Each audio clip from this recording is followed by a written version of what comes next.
सुप्रभात सज्जन श्रोते हो. आत्मोपनिषद 212-213 वरती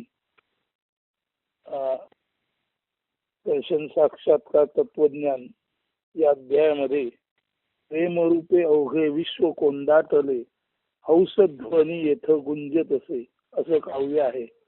त्याचा प्रथम सरळ अर्थ बघा. ज्याला परब्रह्म म्हणतात ते अचल अढळ आहे, मात्र ते जड नव्हे. त्या परब्रह्माच्या अंगातून तेज बाहेर पडत आहे. हे तेज अंगातून जसा घाम बाहेर पडावा तसे परब्रह्माच्या अंगातून स्रवत आहे, म्हणजे त्याचा स्राव बाहेर पडत आहे. हे परब्रह्माचे तेज स्वेद, स्वेद म्हणजे घाम. हे परब्रह्माचे तेज स्वेद म्हणजे चैतन्य रूपी घाम, म्हणजे विश्वाचे मूळ होय.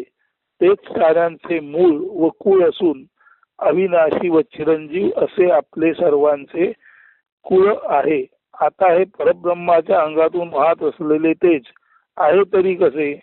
त्या तेजाला आवेग आहे, म्हणजे तीव्र गती आहे. त्या तेजाचा लोट अति तीव्र गतिमान आहे.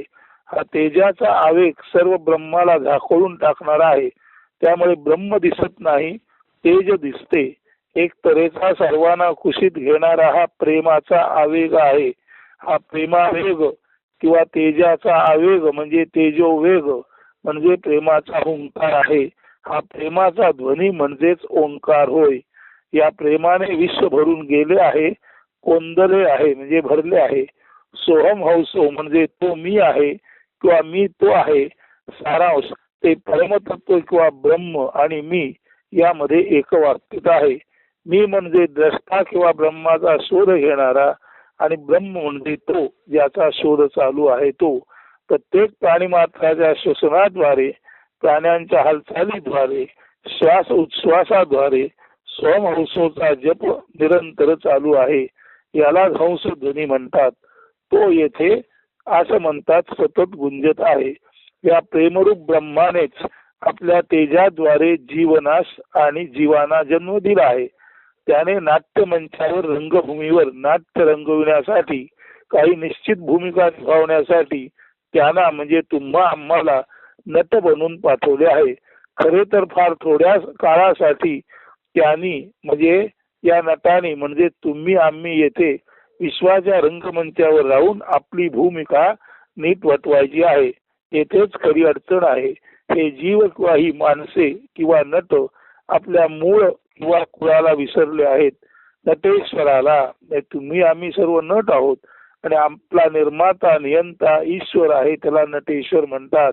म्हणून नटेश्वर हे शंकराचं नाव आहे. नटेश्वराला म्हणजे मूळ धन्याला, मालकाला, आत्म्याला सर्व जीव म्हणजे तुम्ही आम्ही नट विसरले आहोत. त्यामुळे काही काळासाठी आपण या जगरूपी रंगमंचावर आलो आहोत विसरून येथील मोहमायाला बळी पडलेले व आपले कर्तव्य कर्म विसरलेले जीव पुन्हा पुन्हा धर्मफळामध्ये गुंततात आणि जन्म मृत्यूच्या फेऱ्यात अडकतात. खरे तर नटाने आपला अभिनय कर्तव्य कर्म नीट कर्तव्य दक्षतेने पार पाडून स्वगृही म्हणजे ब्रह्माकडे, आपल्या मूळ आईकडे, पित्याकडे म्हणजे शिवशक्ती दंपतीकडे जाण्याची दक्षता, सावधानता दाखवली पाहिजे. आपण ब्रह्मपुत्र नव्हे ब्रह्मच आहोत. आपण ब्रह्मपुत्र नव्हे ब्रह्मच आहोत. म्हणजे सोहम हौसो याचा आपल्याला विसर पडल्याने जीव जन्म मृत्यूच्या निरंतर चक्रात अडकला आहे, सापडला आहे. असा हा मोहमायेत गुंतलेला जीव त्याची हक्काची मुक्ती गमावून बसला आहे. हा मुक्त पक्षी माया मोहरूपी साखळदंडात बांधला अडकला आहे. त्यामुळे आता तो दोर तुटलेल्या पतंगाप्रमाणे पुनरपि जननम पुनरपि मरणम पुनरपि जननी जठरे शयनम, पुन्हा जन्म पुन्हा मरण पुन्हा जन्म, परत आईच्या कुशीत राहणे, परत जन्माला येणे, या प्रकारे निरंतर येर धारा घालीत आहे. जीवाची जीवदशा संपायचे नाव घेत नाही आणि त्याची हक्काची मुक्ती त्याला प्राप्त होत नाही. असा हा खोडा आहे किंवा अशी ही अडचण आहे. आता या सर्व गद्याला एकत्रित जे पद्य आहे, 7 कडवी आहेत, ती वाचून दाखवतो. आपण गद्याचं चिंतन अंतरंगात ठेवा आणि पद्याचं नीट आकलन करून घ्यायचा प्रयत्न करा. पद्याचं शीर्षक आहे प्रेमरूपे अवघे विश्व कोंदाटले हौस ध्वनी येथ गुंजतसे. शीर्षक आहे प्रेमरूपे अवघे विश्व कोंदाटले हंस ध्वनी येथ गुंजतसे. ऐका. अचल अढळ परब्रह्म अवघे तेजस्वेद अंगे राहतसे. तेजते अवघे विश्वाचे आमूळ साऱ्यांचे ते कुळ अविनाशी. प्रेमभाव हेची तेजाचे वहन प्रेमाचा हुंकार तोची ओंकार. प्रेमरूप अवघे विश्व कोंदाटले हंस ध्वनी येथे गुंजतसे. प्रेमार्द्रते ब्रह्म जीवा जन्म देई नाट्यमंची नट पाठविले. नट विसरला परिनटेश्वरा जीव येरधारा घालताती. मुक्तीला आचवे परी मुक्त विहंग दोराविना पतंग गोते खाई. खरे आपण मुक्त पक्षाप्रमाणे असून सुद्धा आपण नट आहोत आणि नटेश्वराला म्हणजे मूळ ईश्वराला विसरल्यामुळे आपण मुक्त विहंग म्हणजे खऱ्या अर्थाने मुक्त पक्षासारखे असून सुद्धा आपणाला अजून मुक्ती मिळाली नाही. कारण आपल्या माता पित्यांना शिवशक्तीला शिवपार्वतीला आपल्या विश्वगर्भाला किंवा ज्याला आपण मॅट्रिक्स म्हणतात म्हणजे विश्वाचं जनकत्व जिथे आहे त्या मूळ ब्रह्माला आपण विसरलेलो आहोत. त्यामुळे आपण पक्षासारखे मुक्त असून सुद्धा आपल्याला मुक्ती मिळत नाही आणि आपली अवस्था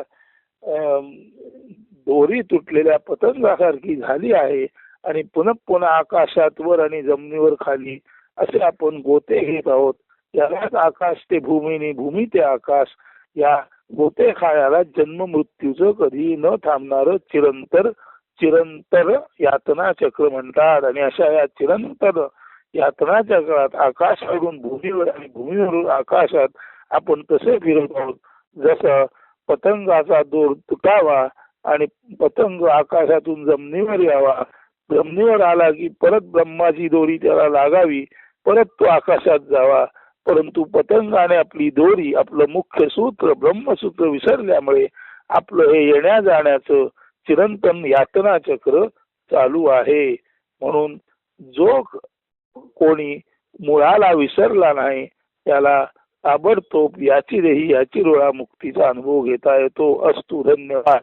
या 6व्या आणि त्याच्या अर्थाच्या चिंतनात रहा. उद्याच्या भागात पुढील निरूपण पाहू. सर्वांना शुभ दिन आणि सुप्रभात. चिंतित करतो किंवा चिंतन करतो. सर्वांना सुप्रभात शुभ दिन असं कल्याणकारी इच्छा व्यक्त करतो आणि येथेच हे निरूपण थांबवतो. अस्तु. धन्यवाद.